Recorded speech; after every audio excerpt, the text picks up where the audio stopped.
Video को like करके आगे शेयर जरूर कर देना। गुलाम का इख्तियार ये है तो उनके आका मुस्तफ़ा जान रहमत के इख्तियार का आलम क्या होगा। नबी मुख्तार कुल हैं, जिसको जो चाहे अता कर दे। फिर उसके बाद सिद्दीक अकबर ने अब भी कहा मैं तो नहीं, आप ही जाएंगे। इतना सुनकर भी अली आप ही जाएंगे, क्योंकि मैंने सुना है अपने इन कानों से कि रसूलुल्लाह सल्लल्लाहु अलैहि वसल्लम ने फरमाया कि मैदान महशर में महशर के दूल्हा मुस्तफ़ा जान रहमत ने फरमाया कि मेरे पास जिब्रील आए और जिब्रील ने आकर कहा या रसूल अल्लाह, अल्लाह आपसे और आपके भाई अली से मोहब्बत करता है। अल्लाह आपसे और आपके भाई अली से मोहब्बत करता है। हुजूर ने फरमाया मैंने सजदा शुक्र अदा किया कि मैं भी महबूब हूँ, अल्लाह का महबूब तो हूँ, और मेरे सदके मेरा भाई अली भी महबूब खुदा है। फिर जिब्रील ने कहा या रसूल अल्लाह, वो सिर्फ आपसे और अली से मोहब्बत ही नहीं करता बल्कि वो फातिमा को भी महबूब बना रखा है, फातिमा से भी मोहब्बत करता है। मैंने फिर सजदे शुक्र अदा किया तो जिब्रील ने फिर कहा या रसूल अल्लाह, आप और अली से भी मोहब्बत है, फातिमा से भी मोहब्बत है, और इनके दोनों बेटे हसन और हुसैन को भी अल्लाह मोहब्बत करता है। यानी पूरा खानदान ही महबूब है, पूरा खानदान ही महबूब है। इसलिए मैं आपसे आगे नहीं बढ़ूंगा, अली आपसे आगे नहीं बढ़ूंगा, आप आगे जाएं। मौला अली ने कहा नहीं, मैं नहीं जाऊंगा, क्योंकि मैंने रसूलुल्लाह को फरमाते हुए सुना कि अगर पूरी दुनिया का ईमान, मौला अली कह रहे हैं सिद्दीक अकबर को बेईमान कहने वाले बेईमानों सुनो। मौला अली कह रहे हैं कि मैंने अपने नबी को फरमाते हुए सुना कि पूरी कायनात का, पूरी जमीन वालों का ईमान एक पल्ले में रखा जाए और अबू बकर का ईमान दूसरे पल्ले में रखा जाए तो अबू बकर का ईमान सबसे वजनी होगा। इसलिए अली पहले तो आप ही, अबू बकर पहले तो आप ही जाए। मौला अली कहे अबू बकर पहले तो आप ही जाए। सिद्दीक ने कहा नहीं, पहले तो आप ही जाएंगे, क्योंकि मैंने हुजूर को फरमाते हुए सुना जब कयामत का दिन होगा तो कयामत के दिन अली, उनकी औलाद, उनकी ज़ौजा मोहतरमा सैयदा फातिमा, ये सब सवारी पर बैठ कर आएंगे तो महशर वाले देखकर पूछेंगे ये कौन नबी है। अली की शान बीवी और बच्चों के साथ आता देखकर महशर में महशर वाले ये कौन नबी है जो इस शान से आ रहा है, कौन नबी शान से आ रहा है। तो जवाब दिया जाएगा ये नबी नहीं है बल्कि अल्लाह का हबीब अली इब्ने अबू तालिब है जो इस शान से मैदान महशर में आ रहा है। इसलिए अली पहले आप जाए, मैं नहीं। मौला अली ने कहा नहीं, पहले तो आप जाइए, क्योंकि मैंने भी अपने कानों से हुजूर को कहते हुए सुना। हुजूर अलैहिस्सलाम ने फरमाया अली जन्नत के 8 दरवाजे, जन्नत के 8 दरवाजे हैं और क़यामत के दिन ऐलान होगा ऐ अबू बकर, जन्नत के जिस दरवाजे से चाहो आप जन्नत में दाखिल हो जाओ। 8 दरवाजों से पुकारा जाएगा तो मैं आपके आगे नहीं जाऊंगा। सिद्दीक अकबर ने कहा मैं आपसे आगे नहीं बढ़ूंगा, पहले तो आप ही जाएंगे, क्योंकि मैंने हुजूर को फरमाते हुए सुना, आका को कहते हुए सुना। आका ने क्या कहा सिद्दीक अकबर से, अबू बकर जन्नत में मेरा महल है, मेरे सामने इब्राहिम खलीलुल्लाह का महल है और उन दोनों के बीच में एक महल और है, वो महल अली इब्ने अबू तालिब का महल है। इसलिए अबू बकर सिद्दीक कहते अली पहले तो आप ही जाएंगे। फिर उसके बाद सिद्दीक अकबर ने जब ये कह दिया तो मौला ने कहा नहीं, पहले आप जाएंगे, क्योंकि मैंने हुजूर को फरमाते हुए सुना आसमान वाले अबू बकर सिद्दीक की ज़ियारत करते हैं, इसलिए पहले आप जाएंगे। फिर सैयदना सिद्दीक अकबर ने कहा नहीं, पहले तो आप जाएंगे, इसलिए कि अल्लाह ने आपकी और आपकी औलाद के मुतालिक कुरान में आयत नाजिल फरमाई कि ये वो लोग हैं जो यतीम को, मिस्कीन को और असीर को खाना खिलाते हैं अल्लाह की रजा के लिए। कुरान की आयत कोट कर दी सिद्दीक अकबर ने। मौला अली ने भी फिर कुरान की आयत ही लाई। हदीस चल रही थी तो हदीस, अब कुरान की आयत तो कुरान की आयत। मौला अली कहते नहीं, पहले तो आप ही जाएंगे, पहले तो आप ही जाएंगे, क्योंकि आपके लिए भी कुरान की आयत आई है कि मेरे अल्लाह ने फरमाया और जिसने सच लाया और उसने सच की तस्दीक की तो यही वो लोग हैं जो परहेजगार हैं। उस आयत से मुराद वल्लदी जा बिस्सिद्क, ये मौला अली कह रहे हैं आपके लिए भी कुरान में आयत आई है, इसलिए पहले तो आप जाएंगे। अब ये पहले आप और पहले आप और पहले आप की गुफ्तगू होती रही, अब एंड हो रही है बात। हदीसें पढ़ दी गई, कुरान भी आ गया, लेकिन दोनों एक दूसरे से आगे बढ़ने को तैयार। इससे हमें पता चला, बात आखिरी में पहुंचाने, हदीस का आखिरी टुकड़ा पढ़ने से पहले, अगर खिलाफत का इख्तियार सिद्दीक अकबर और मौला अली के हाथ में दे दिया जाता कि कौन खलीफा बने, तो अल्लाह सिद्दीक कहते अली बने, अली कहते सिद्दीक बने। तो जब दरवाजे के अंदर जाने में इतनी एहतियात है, दरवाजे के अंदर जाने में इतनी एहतियात, खिलाफत के उमूर संभालने में। लेकिन चूंकि वो सकीफा बनु साइदा में अचानक बैअत हुई थी, अचानक हुई थी बैअत, और वो हादिसाती तौर पे बैअत कर ली गई थी, तो सिद्दीक अकबर रदी अल्लाह ताला से मौला अली ने सिर्फ इतना कहा कि हम नबी के घर वाले थे, इतने बड़े मसले में हमसे मशवरा तो करना था। और सिद्दीक अकबर ने जो सच्ची बात थी वो कर दी कि तुम लोग उस वक्त हुजूर अलैहिस्सलाम के पास थे और वहाँ फितना उठ गया था, हम फितना ख़त्म करने गए थे, और अचानक ऐसा माहौल बन गया कि बैअत का, तो हमने बैअत ले ली, लेकिन अगर अब भी आप किसी और को मुंतखब करना चाहते हैं तो मैं मिंबर से नीचे उतरता हूँ, आप जिसको चाहे मुंतखब कर लें। और मौला अली का फरमान क्या था, कहना क्या था, जहन साफ कर लो। मौला अली कहते हमें आपकी खिलाफत पे एतराज़ नहीं है, बात यह थी कि मशवरा क्यों नहीं हुआ। जब आपने बता दिया कि मशवरा नहीं होने की वजह कि हम रसूलुल्लाह के जनाजे मुबारका के पास थे, हम हुजूर अलैहिस्सलाम के जसद अक़दस के पास हुजूर के हुजरे में थे, बुलाने जैसी पोजीशन ही नहीं थी, तो हम आप पर की खिलाफत से इतराज़ नहीं करते। जिसको हुजूर ने हमारी दीन के लिए मुंतखब किया, हमने उसको अपनी दुनिया के लिए मुंतखब किया। हुजूर अलैहिस्सलाम ने अपनी हयात में सिद्दीक अकबर को मुसल्ले पे खड़ा किया था, इससे किसी को इतराज़ नहीं, इस पर कोई शक नहीं करता, क्योंकि सबने देखा कमोबेश 16 या 17 वक्त की नमाजें सिद्दीक अकबर ने रसूलुल्लाह के मुसल्ले पे पढ़ाई। अब आप कहते हैं कि वो तो उनको मुंतखब कर रहे थे, वो तो क्या चलें, खिलाफत का मसला तो हुजूर के विसाल के बाद तय हुआ, क्या नमाज का मसला भी हुजूर के विसाल के बाद तय हुआ?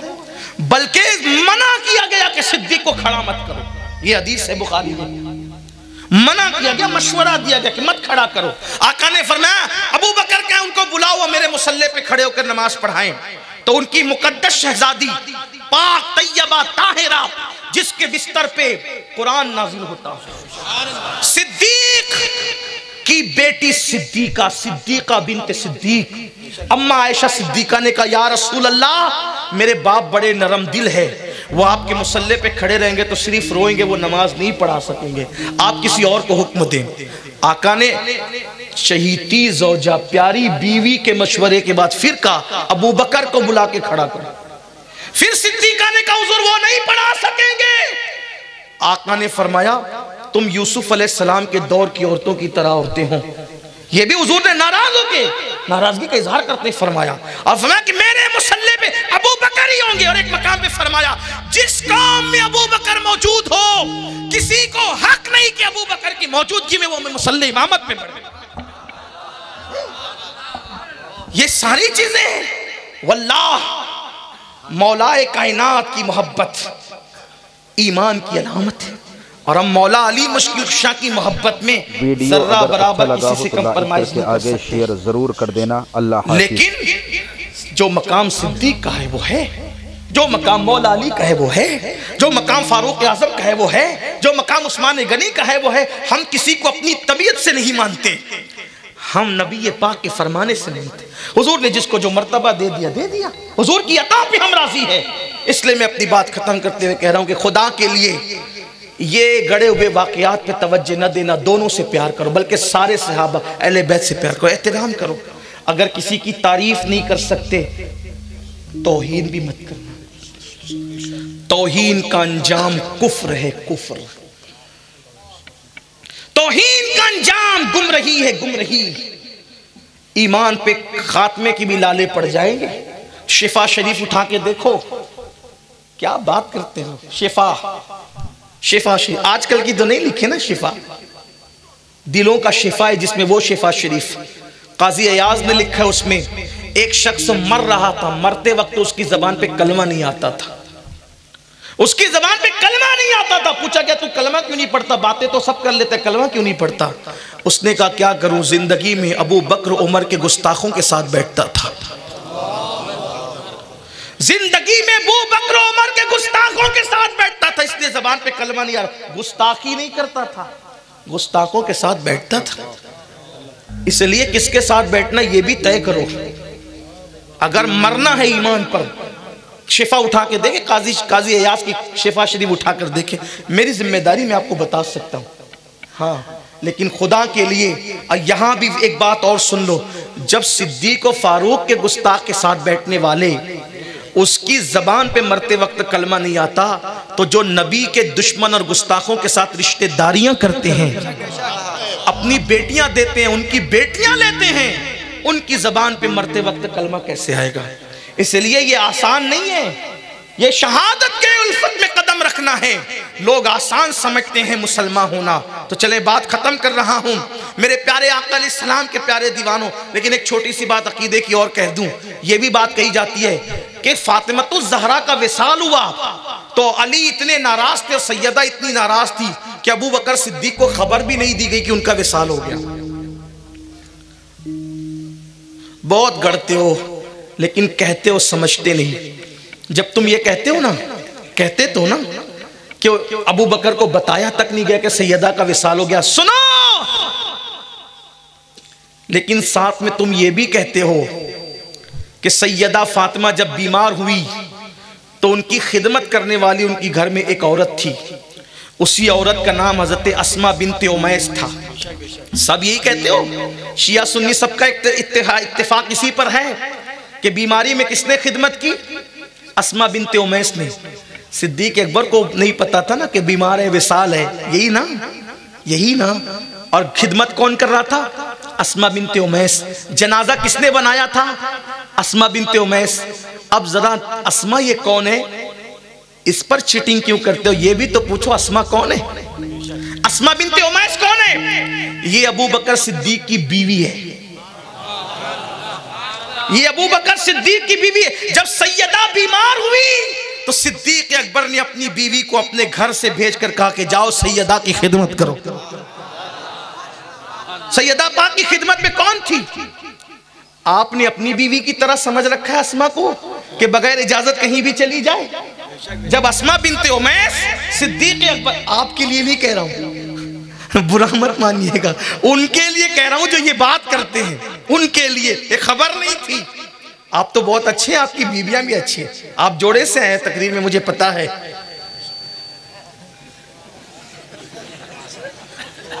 हाँ, इस सआदत से सिर्फ इस वक्त मैं महरूम हूं इसलिए कि मुसाफिरत में हूं, या फिर मेरे भाई हाफिज अब्दुल रहीम साहब, वो भी मेरे शरीके सफर हैं। हाँ, अर्ज कर रहा था कि अस्मा बिन्ते उमैस सिद्दीक अकबर की बीवी, और हुजूर अलैहिस्सलाम ने फरमाया, अल्लाह के रसूल ने फरमाया कि बीवी शौहर की इजाजत के बगैर घर से बाहर नहीं निकल सकती। तो अस्मा बिन्ते उमैस जब खिदमत में गई है सैयदा के लिए तो सिद्दीक अकबर की इजाजत से गई। तो अस्मा को, बीवी को पता है कि सैयदा बीमार और तीमारदारी में लगी हुई है, और मौला और सिद्दीक अकबर को खबर नहीं। इस तरह की बातें न उड़ाया करो। जिसके पास जो इल्म से अक्ल से पैदल है वो तो मान सकते हैं सिद्दीक अकबर की बीवी खिदमत करती रही। और सुन्नियों के पास दो रिवायत है, एक तो अल्लामा अब्दुल रऊफ मनावी की रिवायत है कि सैयदा ने खुद गुस्ल किया और फरमाया कि मेरे विसाल के बाद मुझे गुस्ल मत देना, मेरे बदन को कोई ना देख सके, और फिर उनको गुस्ल नहीं दिया गया। एक रिवायत में। दूसरी रिवायत यह कि सैयदा को गुस्ल जिसने दिया वो हजरत अस्मा बिन्ते उमैस। गुस्ल देने की रिवायत भी हजरत अस्मा की है। जनाजा जिसने तैयार किया, इसलिए कि उन दिनों मदीना मुनव्वरा में खुली हुई खाट पर रख करके जनाजे ले जाए जाते थे। सैयदा बड़ी फिक्रमंद बैठी थी बीमारी की हालत में। हजरत अस्मा बिन्ते उमैस ने पूछा, बीबी फिक्रमंद क्यों हो? वो कहा कि जिंदगी में किसी ने नहीं देखा, इंतकाल का वक्त करीब है, या मुलाकात का वक्त करीब है, बाबा के पास जाने का वक्त करीब है। सोचती हूँ उसी खुली हुई खाट पर मुझे भी ले जाएंगे तो मेरे जिस्म पर लोगों की नजर पड़ जाएगी, ये मुझे फिक्र हो रही है। तो हज़रत अस्मा ने कहा, बीबी जब मैं हिजरत करके हबशा गई थी, हबशा में मैंने देखा था कि वहां जनाजा डोली वाला होता है, तो मैं वो जनाजा तैयार कर दूं। तो उनकी हयात में सैयदा अस्मा बिन्ते उमैस ने वो डोली वाला जनाजा तैयार करके रखा। ये पसंद है आपको? तो सैयदा ने पहली मर्तबा बाबा के विसाल के बाद 6 महीने के बाद पहली और आखिरी बार मुस्कुराया था। आज मेरी हया के तहफ़्फ़ुज़ का इंतजाम हो गया। सिद्दीक अकबर को नहीं पता। इस तरह की बात ना किया करो, अल्लाह की बारगाह में जवाब देना है। मुझे नहीं पता मेरे जाने के बाद कितने लोग गालियां देंगे या क्या करें, मुझे इससे कोई मतलब नहीं है। मैं तो ये चाहता हूँ कि मेरा अल्लाह मुझसे राजी हो जाए, मैं हक बात कह दूँ, बात खत्म करते हैं। चलिए बहरहाल ये पहले आप हो रहा था। आसमान वाले वो मंजर देख रहे थे, ऐसे में जिब्रील अमीन बारगाह रिसालत में आ गए, हुजूर के हुजरे में आ गए। सरकार जिब्रील अमीन हुजूर मुस्तफ़ा जान रहमत सैयदुल अबरार मुस्तफ़ा करीम के हुजरे में आ गए और अदब व एहतराम के साथ आका की बारगाह में सलाम पेश किया। और सलाम पेश करने के बाद अर्ज़ करते, या रसूल अल्लाह, सातों आसमान के फरिश्ते एक मंजर देख रहे हैं, सातों आसमान के फरिश्ते एक मंजर देख रहे हैं। आप भी जरा वो मंजर बाहर आकर मुलाहिजा फरमाएं कि दरवाजे पर आपका अली और आपका अबू बकर, आपका सिद्दीक और आपका अली, आपके तरबियत याफ्ता आपके दोनों यार आपके दरवाजे पे खड़े हैं और वो अंदर आना चाहते हैं, लेकिन एक दूसरे से वो सबकत नहीं करते। अबू बकर कहते हैं अली पहले आप जाएंगे, और अली कहते हैं पहले आप जाएंगे। हुजूर ये मंजर फरिश्ते देख रहे हैं और अल्लाह इस मंजर को से बहुत खुश है, बहुत राजी है। और अल्लाह ये फरमा रहा है कि अब आप जाएं और आप ही फैसला करें कि पहले कौन आए, आप ही फैसला करें कि क्या फैसला करना है। आप ही जाके सालिस की हैसियत से, हकम की हैसियत से आप फैसला करें। या रसूल अल्लाह ये फैसला आप करें, क्योंकि दोनों की गुफ्तगू अल्लाह सुन रहा है और अल्लाह ने दोनों को रहमतों और रिजवान में ढांप लिया है। दोनों के हुस्न अदब को देखकर अल्लाह ने दोनों को रहमतों और रिजवान में ढांप लिया है, दोनों को रहमतों और रिजवान में ढांप लिया है। पता चला अल्लाह की रजा और रहमत चाहिए तो सिद्दीक की मनकबत भी पढ़ो, अली की मनकबत भी पढ़ो, सिद्दीक का एहतराम भी करो, अली का एहतराम भी करो, अल्लाह रहमत और रिजवान में ढांप लेगा। दोनों का हुस्न अदब देखकर अल्लाह ने दोनों को इस्लाम और ईमान और हुस्न अदब की चादर में ढांप दिया है। या रसूल अल्लाह आप भी जाकर उस मंजर को मुलाहिजा करें। हुजूर उठे, उठकर काशाने अक़दस से बाहर आए। जब आका काशाने अक़दस से बाहर तशरीफ लाए तो दोनों अदब के साथ खड़े हो गए। सरकार ने दोनों को प्यार से देखा, दोनों की पेशानी चूमी, आका ने दोनों की पेशानी चूमी और मुस्कुरा कर फरमाया, ए अबू बकर और ए अली, दोनों एक दूसरे की फजीलत बयान कर रहे हो, अब सुनो दोनों की फजीलत क्या है। आका फरमाते हैं अगर पूरे समुंदरों को, तमाम समुंदरों को रोशनाई बनाई जाए, तमाम दरख्त की लकड़ियों को कलम बनाया जाए, आसमान वाले और जमीन वाले सब मिलकर मेरे अबू बकर की और मेरे अली की मनकबत लिखते रहे, समुंदर की रोशनाई खत्म हो जाएगी, लोगों के हाथ थक जाएंगे। ना अबू बकर की फजीलत खत्म हो सकती है, ना अली की फजीलत खत्म हो सकती। वाह वाह, सुभान।